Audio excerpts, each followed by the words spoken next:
دوستان عزیز سلام. امروز یه چالش داریم در بازار لشکرشاه. هر کی تونست این توپو بذاره داخل دروازه مبلغ 30,000 تومان برنده میشه. بریم ببینیم که شرکت کنندگان ورود کنن به بازی. نفر اول هموسیان بزن. هموسیان بزن.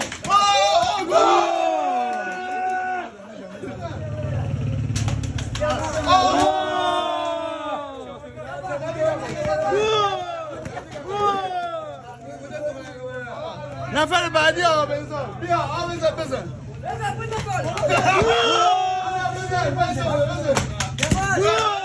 آقا نفر بعدی آیدین اوت.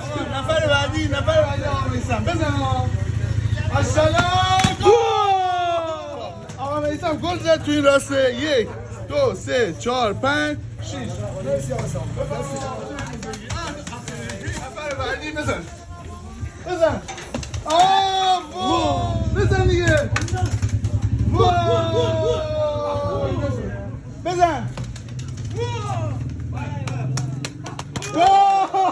بیا 1 2 3 4 5 6. بزن 30 تومن.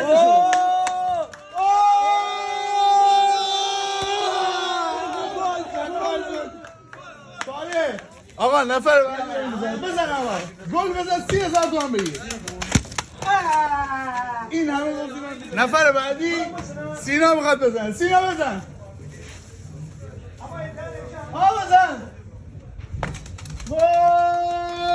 گل.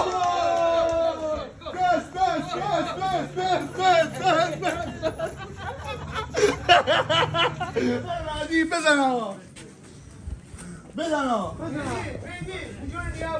بزن.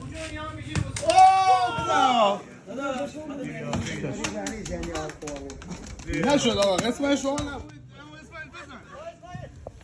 ماشاءالله این گله.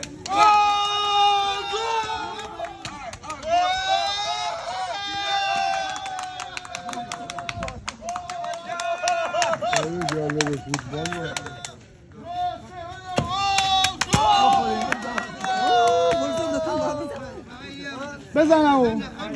بزن با دمپای شلوارک دست به جیب. بزن. دمپایی بکن.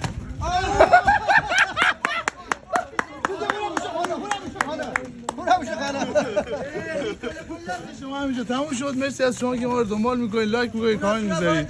به هر حال این پست اگر 100,000 تا لایک بخوره بنده یه چالش میذارم که هر کی گل زد یه پک منشیتی خانواری تقدیمشون میکنید در 20 پک.